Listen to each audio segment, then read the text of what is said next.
Player T, that's me, Hollywood in the Hood. I'm doing it really big. I'm right here at the Huntington Convention Center, downtown Cleveland, for Sneaker Con Cleveland 2021. I'm right here with Jaysee right here. You know, Urban Necessities right here, apparel. What's up, Jaysee? What's going on, family? How are you? Man, I'm fantastic. I got referred over here. They say, hey, go see my man Jaysee. He got some hot stuff over here. My man Miles, you know, with Hollywood in the Hood. Tell me about your brand, bro. So Urban Necessities is a sneaker consignment shop that I started with my wife in Vegas. I'm originally from Jersey. A couple years ago, well, it's a while now, but I made my way to Vegas, and my first couple of months in Vegas, I was homeless. I used to sleep in parks, eat out of trash cans, and you know, between panhandling, selling bottles of water on the strip, and standing in line for other people for sneakers, I kind of made my way out the streets, right? Got the opportunity to job hop a bit. Got a job in Caesar's Palace, jumped all around Caesar's Palace, and worked my way up out of Caesar's Palace. Like, basically, I done had a lot of jobs. Yes, sir. And I lost my last job, met a girl, and told her that I was in the shoes. And shortly after meeting her, I was evicted out of my apartment because, like most people, I was living beyond my means, and I didn't have my stuff together. And I meet this girl, who's now my wife, that I'm like, yo, I'm in the shoes, and I think I can sell shoes till I find another job. I put in over 100 applications. I never found another job. So I really didn't have much of a choice. I had to make the sneaker thing work. Almost 8 years ago, I opened a store called Urban Necessities in the raggediest mall in the city, in an aisle that had been closed for 5 years, in a store that had been closed for 7 years, and no neighbors my first 6 months. And I think at that time I had maybe like 3,000 followers on social media, and I just kept adding myself to sneaker groups on Facebook and just being very loud and like flamboyant in my marketing, right? I took the guerrilla marketing like theme and ran with it, bro. Like, so I start this store with $40. I get a little credit card with $2,500 on it, and I make a post that's still on my Instagram that says, what's going on? My name's Jay. I'm about to open this store. If you got a clothing line, pass by. And that's how we started. And then I was charging them rent. And that allowed me to pay for the employees. And that allowed me to grow, right?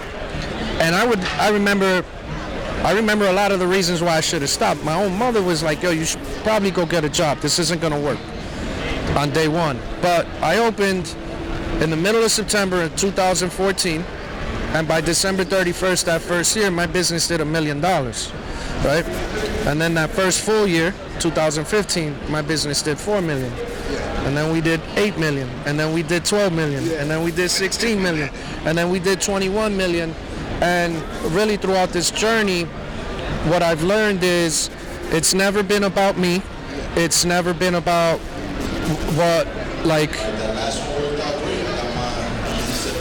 We're going to pause on that note. What I was trying to say is basically the intention and the focus from the very beginning has been on the community. And 7 years ago, I forecasted that what a retail experience within sneakers and consignment and resale, it needed to be an experience. It couldn't just be come in and buy a pair of sneakers and leave, because everyone's doing that. What can I do to get you to talk about it, whether you bought something or not, in a positive light? Yeah. So day one, I said that my store was going to be inside Caesar's Palace.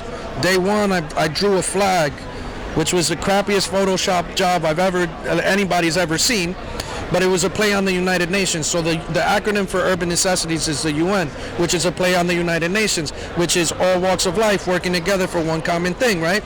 For the betterment of the culture or for life, right? So I thought that I could be a good ambassador for the culture, and that my brand could build something that could tie in all these walks of life, and everyone could coexist. And I felt that I could get it to Caesar's Palace, and that it needed to be to Caesar's Palace. Now, if you go back to what I said at the beginning, I used to shower, well, I used to be homeless, but I used to shower in the fountains in front of Caesar's, and now I have one of the biggest stores in Caesar's Palace. Wow. That journey took me 7.5+ years of going in there begging and pleading I asked them 35 times to put my store in there. But what I didn't understand, every single one of those 35 times that I went in there and said, I sent that email you told me. No one got back to me. Why won't they talk to me? I got the hottest thing smoking in the city. What I didn't know was I was asking for it incorrectly because I hadn't had the hours and interactions to be able to sit in the room with the people and explain to them the benefit of why they need to let somebody that looked like me come in and tear an old Gap store up and make it look like this, and it's got to have tattoo artists and barbers and ice creams and sneakers, and I got to play rap music, and it's going to be unedited. Yeah. You know what I'm saying? And we doing this in Caesar's Palace, one of the most, like Vegas things ever. And it started with $40. It started with one shoe, and it started with that man right there. Right there, I used to sneak in his shows because he wouldn't let me come into his shows because we got off on the wrong page at the beginning. But I'm a man that understands faults and mistakes, and I've never been one to hide from telling the truth and apologizing. And this man has allowed me to build a brand through following his platform and going about it, teaching me, coaching me, suggestion, and me finding my own way, making it go, right? Yeah. I started like them kids that are back there with their shoes on the floor. Now all of a sudden it looks like this, and this isn't even my final form. Right. Well, you know what, man, to come from your humble beginnings, and to persevere and run it up like you have, man, what's been the constant, I know believing in yourself. You had to dig deep and continue with it. What's been the constant in those areas that kept you focused and kept you going in the direction you've been going? That's a great question. I think a lot of my focus on the moments that didn't play out the way that I wanted to, I had to, I try to reenact those moments. What could I have done different? If I would have done this different, what would have been the ripple effect change, right? There was one common denominator in every single moment that didn't play out the way that I wanted, and it was me and my attitude, right? Every single time that I think it's safe to say, and I'm not trying to sound cocky, everything I touch turns to gold, right? I can find ways to scale. I've always been able to figure out the ways to scale. I've always been able to figure out the ways to do it better than the way that you teach me, right? But my problem when I was a kid was that I let everybody know my way was better. And don't nobody want to hear that, right? And then when I had hardships, I was always caught up on focusing the energy and telling everybody about my hardship instead of focusing that time, effort, and energy into the solution. When I figured those things out, then, okay, well, you're telling me it only takes time, energy, and effort to hit this metric, that metric, that's metric. Okay, so what are things that I think are impossible? Because I'm going to make those possible. You see what I'm saying? And what it broke down to was the hours, right? So the hours. To be good at something, you need to have 10,000 hours. So in my opinion, to be great at something, you got to have 100,000 hours.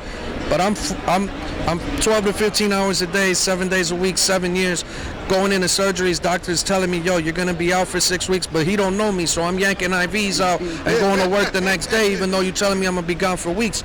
Because that's the type of mentality you got to have to be able to persevere. You got to sign up to do the things that no one else wants to do, and you got to learn to love the things that no one else wants to do, because those are the ones that separate you. And then the hours, going back to the hours, to be good is 10,000, to be great is 100,000, and I'm only at 46,000 hours. Man, you're scratching the surface. Right. Jaysee, we just getting started. Jaysee. Let me correct my stuff. Now, Jaysee, you are an inspiration to the community, man. You, I really appreciate that. So, Urban Necessities. Yes, sir. Now, on the social media, everything is the same. So it's urban_necessities. My personal Instagram is 2JsKicks. The 2 is spelled out. Okay. And I have a YouTube channel, and my focus is just on scale, teaching, changing the mentality, like helping you figure out your credit and cracking that whole thing. And man, I'm telling you, 7 years because of the support and this platform that's come, I've been able to run it up over 100 million in sales in 7 years. I never went to school. That's what it do. Appreciate you, Jaysee.